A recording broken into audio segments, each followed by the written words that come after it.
Dua ekor sapi milik warga desa Cotgirek, Kecamatan Cotgirek, Kabupaten Aceh Utara ditemukan mati setelah diterkam harimau.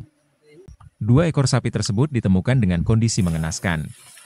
Di tubuh sapi terdapat bekas gigitan dan cakaran hewan liar pada bagian leher.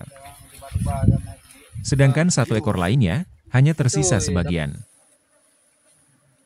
Di lokasi, warga juga menemukan tapak kaki bekas jejak harimau.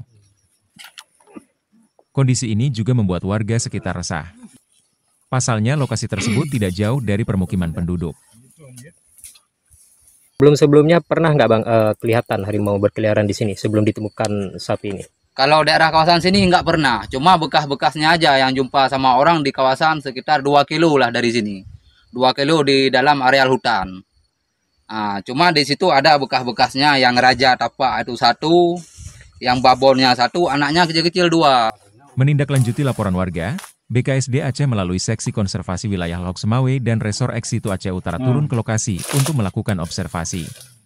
Dari hasil pengamatan, diketahui harimau tersebut masih berkeliaran tak jauh dari lokasi. Tim Resor Eksitu Aceh Utara akan berkoordinasi dengan BKSD Aceh dan berencana menurunkan pawang harimau apabila hewan liar tersebut enggan menjauh dan masih terus berkeliaran. Ini menurut prediksi, harimau itu membawa 2 anak, 1 induk. Dan sesuai dengan pemantauan kita, harimau masih belum jauh dari lokasi.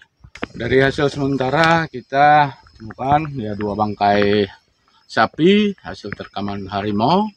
Dan ini kalau kita lihat memang ini ada identifikasi harimau itu melatih anaknya untuk berburu.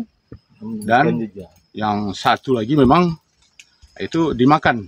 Nah, sementara yang di jalan ini hanya dibunuh dan satu lagi itu tersisa setengah. Dari Aceh Utara, Tim Liputan Aceh Video.